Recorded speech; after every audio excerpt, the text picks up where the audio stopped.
Destruction in Detroit as a dilapidated building finally collapses onto a car that crashed into it nearly 2 months ago.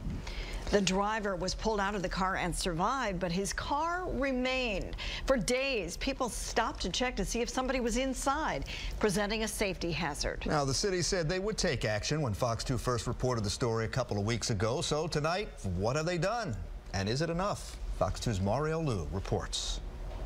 2 weeks ago, we told you about a car that crashed into a building and then seemed to have been forgotten by the city of Detroit, left to rot for 38 days. That was September 17th. Now, 53 days later, that car still here. Move it.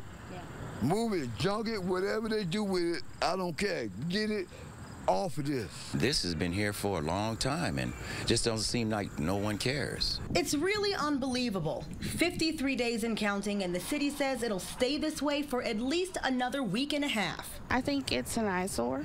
It's dangerous. This abandoned building is literally crumbling into the street, marked for demolition before the driver of this silver sedan drove right through the front door on August 10th.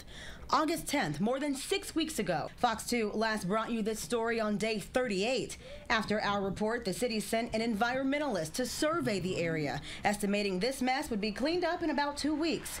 You can see that won't happen as quickly as the city thought, and you can see why Detroiters aren't happy. For us, it doesn't look like a new city because look at around us. We have abandoned cleaners, abandoned building, Carwood building. Where's downtown with the pretty cheers? I was thinking someone was still in there, you know, because you just see it and you're like, well, where's the person? Where did they get the person out at? Through the sunroof, Fox 2 found Lieutenant Mark Orzik. He was one of the brave Detroit firefighters that saved this driver's life. Orzik says he knew the driver was still alive because he heard him screaming and saw an arm reach out of the rubble. He was waving to say he was down there. He was in shock, which everyone would be. We used the jaws, all the airbags, everything. We worked on him probably about an hour and a half.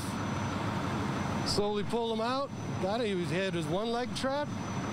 Pulled him out. He had one cut on his head and probably a busted ankle. He was pretty lucky, to say the least. A rep from the mayor's office tells me the city is waiting for the results of the environmental survey that's required by the U.S. Department of Housing and Urban Development.